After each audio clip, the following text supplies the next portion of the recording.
Today's vlog ay ang pagluluto ng sinigang na shrimps with Mama Ella kangkong plant sa backyard. O, diba? Ako, my friends and friendship, sobra sarap. Mapapasayaw talaga kayo sa sarap ng sinigang ni Mama Ella. Sinigang ko ng maasim talaga siya.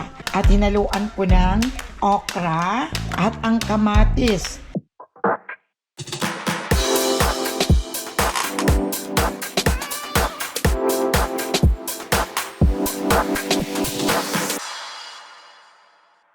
Welcome back to my channel, my friends and friendship. Tinignan mo, mutiti na yung hair ko. Pero wag na yung tingnan, hayaan na lang ninyo yung hair ko. Ngayon ay kami lang dalawa ni Zoe dito sa sala. Nanonood siya ng TV. Tulog ang mami niya dahil pumasok ng maaga pa. Papa Dudes naman kagibi ay hindi nakatulog. Kaya natutulog ngayon. Kaya kami lang ni Zoe dito ang sa sala. At ito kumakain yung batuta na to. Ito yung mga kinakain yung iniwanan niya. And then, welcome back. Kumusta kayo, my friends and friendship? Ngayon is 3 o'clock in the afternoon. At wala lang.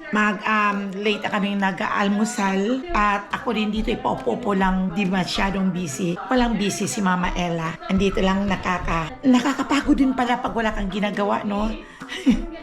Kaya, at hindi na masyadong mainit, my friends and friendship ngayon dahil medyo mahangin-hangin ang panahon. Nandun ako galing sa aking garden at tiningnan ko at alanganin pagpukunin ko ang bunga ng cucumber na 4 na piraso sa kanya pag medyo lumaki-laki.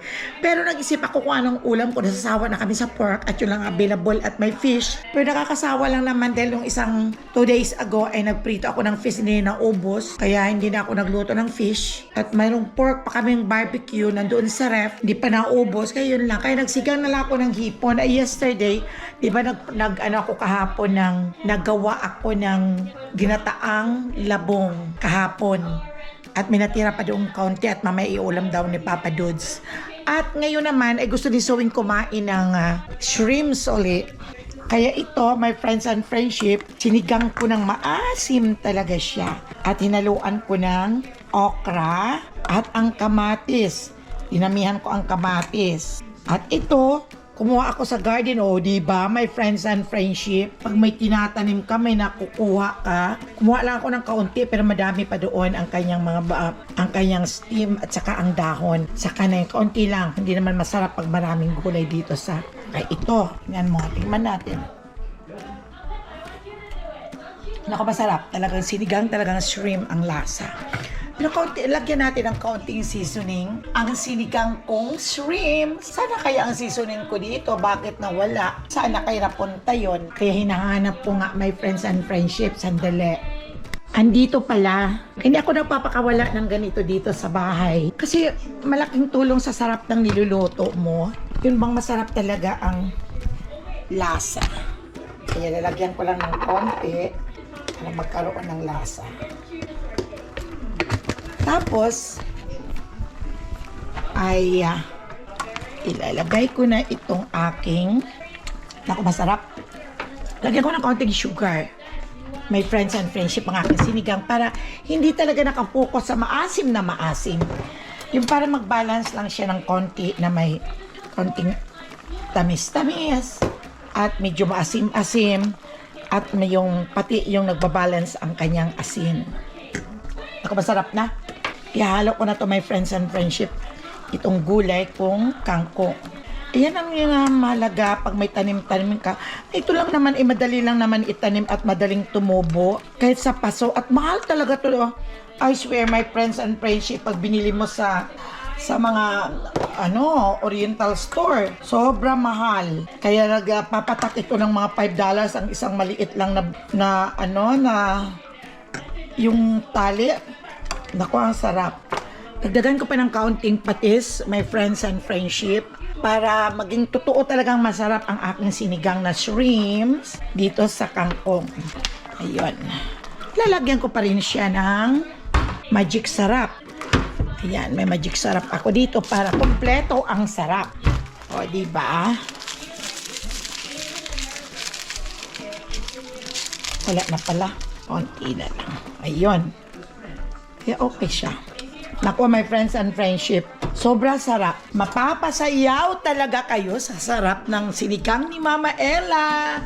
is my vlog. Today's vlog ay ang pagluluto ng sinigang na shrimps with Mama Ella kangkong plant sa backyard. O, diba? So, kayo sa Pilipinas, at dali lang ninyong magtanim dyan kung gustuhin ninyo. Sipag lang, instead na makipagkwentuhan sa kapitbahay, ay magtanim ng gulay. At ang gulay ang kakausapin mo para tumaba. Yun ang aking ginagawa. Kahit papaunti-unti, nagtatanim ako ng okra din. Yun ang mga mahal eh. Tapos, nagtatanim ako ng talbos ng kamote. Nagtatanim ako ng madali lang tumubo. At saka yung, what's that, Zoe? At saka yung kangkong, may mga kamatis, sandali, my friends and friendship. Friendship, tumawag ang apo kong si Mikael. Kaya kung ano na ang favorite kong gulay na pwede naman dito sa backyard, ay ang ginagawa ko, my friends and friendship, ay yun ang aking tinatanim.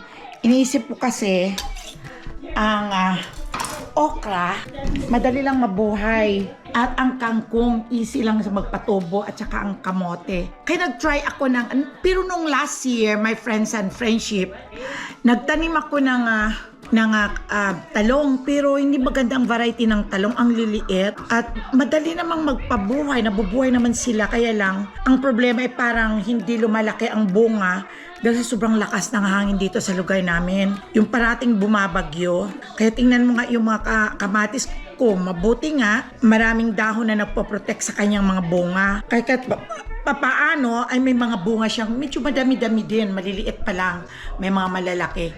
At yung cucumber ko, natikman ko lang isa, pero supposed to be madaming bunga na sa ngayon ang cucumber ko.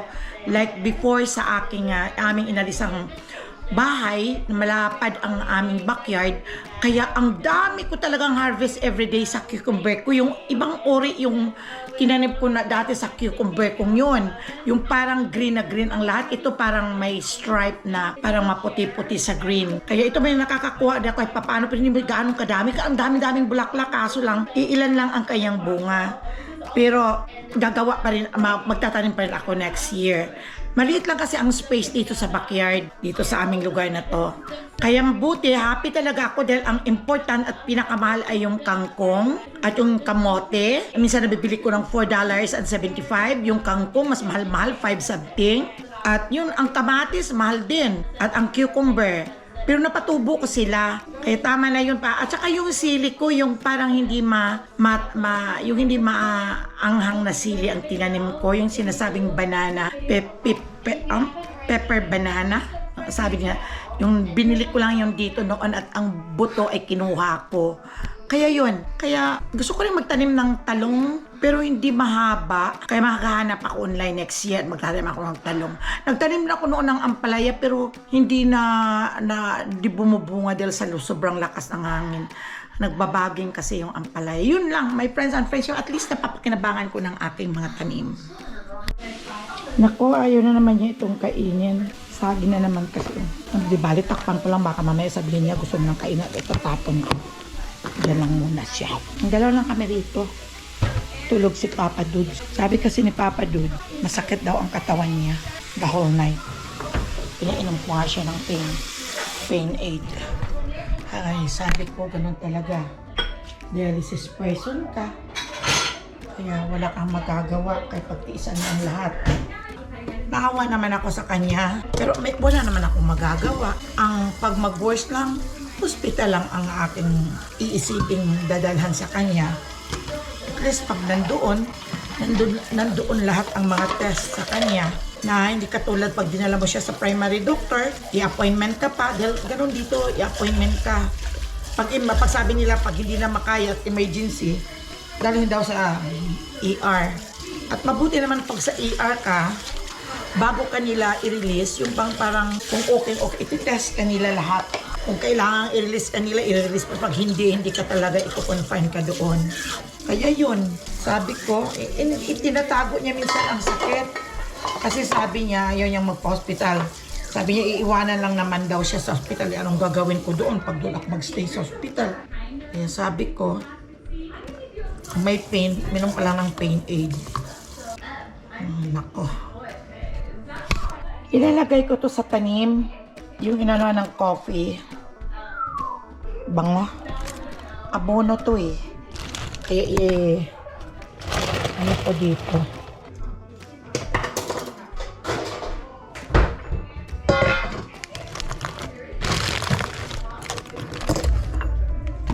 Abono itong coffee. Yung katulad din dyan sa atin, yung mga pinaglagaan.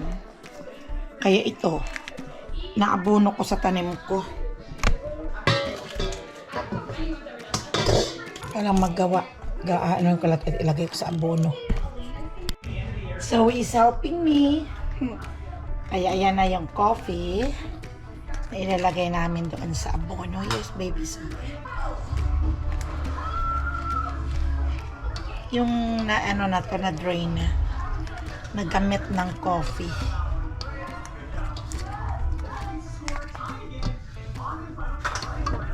Okay.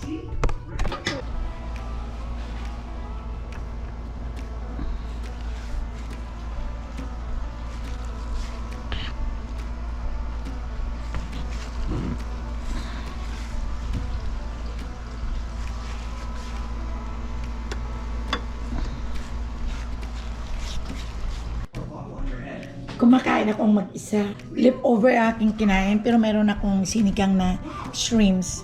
Hindi na ako kumain noon. Ito nang kinain ko yung kahapon. Ito yung gulay na ginataang labong. Gustong gusto ko talaga. Shrimps din ang kanyang sahog. At may sinigang din akong shrimps. At least mas mabuti yung kaysa sa pork.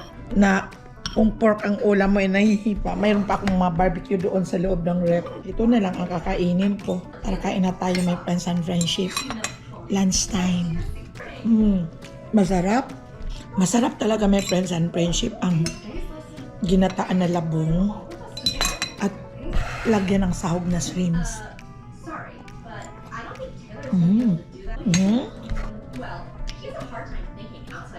Sarap. Kung hindi ko ito tinabi, masisira lang kasi may gata. Hinaluan ko ng papaya, tapos yung labong. Bukod pa ba? Bukod. Pinayukan. Oo. Bukod naman. Sarap ng ginataan.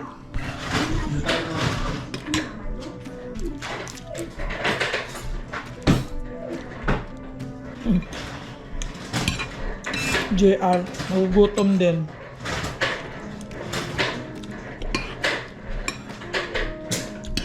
Pero hindi masarap dito yung hipon, no? Pilipinas, marami. Na Pilipinas. Dito ay parang hindi ko maintindihan, yung parang tuyo. Ito yung labong ko, my friends and friendship, oh. Sarap. Maling na bugay.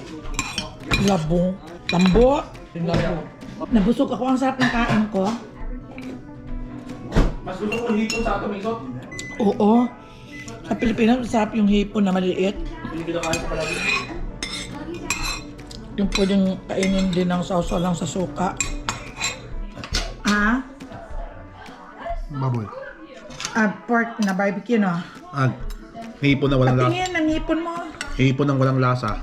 Ano ba't lasa hipon? Ay, Mas gusto ko hipon Pilipinas.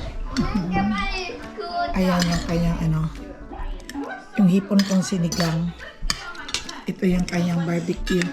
Ayan yun. Kami lang ditong tatlo ang sasala. Tulog si Chanel, tulog si Papa. Kaya kaming tatlo ito ang kumakain. Ligpit-ligpit muna ako. At tapos uupo na naman ako. Maglalaro ako sa aking cellphone. Yan talagang buhay sa Amerika. Tapos na akong kumain. At nabusog na naman ako dahil may gulay ako ngayon. Tingnan ko nga. Mate. You saw me. Ito. Minsan na itong namatay. You devil. Pero may natira pang isang ganito ang kulay. Kaya inalagaan ko sa pagdilig na buhay. Basa kasi. Pero yung isa, meron ako isa yung pinakananay niya. Ayan, oh, ang laki-laki. Ayan. Ganyan ang kaliit ito noon.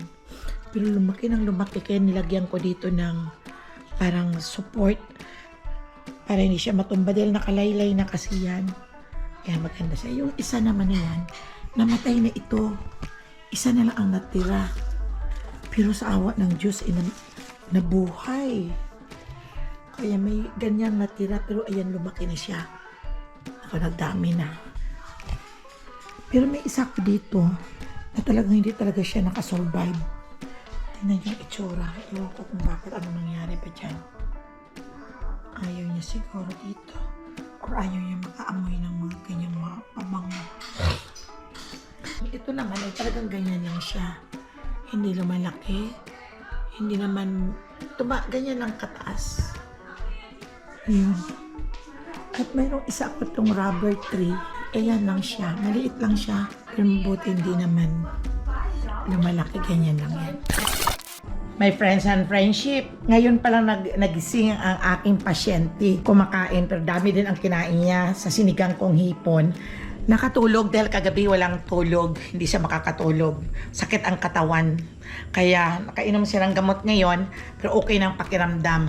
Kaya kaming dalawa lang naman dito ang naiwan. Si JR umalis at si Zoe at si mami niya ay umalis pumuntang gym. Hindi na may tsura kung dito ako sa bahay. Hindi maganda ang ayos ko pag nandito ako sa bahay. Siyempre wala naman, ito lang naman ako. Pag nakalapas kayo, gustong-gusto kong pumunta ng casino dahil naka-makeup ako, nakabihis ako. Gusto kong may party ako parating pinupunta. Dahil nakabihis ako, ang mga damit ko na isusuot ko. Pero pag dito sa bahay, ito lang. Ganito lang. Wala nang akong lipstick. O paano kailang kain na ako, my friends and friendship. So hanggang sa muli natin pagkikita, my friends and friendship. So bye-bye sa inyong lahat at shout out. Ingat lang kayo parati. At sana ay huwag kayong magsawang manood ng aking mga vlog. Okay? Take care everyone. Bye-bye. O diba my friends and friendship, diba pag magsulat ka at may nakakalimutan ka na ilagay sa sulat ay PS. PS, I love you. Ako noon, pag nagsulat ako sa mga boyfriend ko, bata ka pa ng high school, may mga sulat-sulat, mga short note, PS, I love you. Okay, charot lang my friends and friendship. Shout out pala sa aking love na si Abby at saka si Clemens, Junella at sa family niya, sa mga anak. Si Ninyo, anong kalaki ka na Ninyo? Maliit ka pa nung dinala ka ng mami mo dito sa California at iniwanan ka nila sa akin at nagpunta sila somewhere at nasa akin ka at hanap ka ng hanap sa mami pero ako ang nagpatulog sa iyo Ninyo. Shout out Abby, kayo ni Clemens at sa mga anak mo na mga dalaga at binata na. At ingat lang kayo parati. Hopefully na magkita-kita pa tayong muli. Pero tingnan natin ang panahon na time will come na baka makauwi rin kami kung okay lang si Papa Dudes. Bye-bye!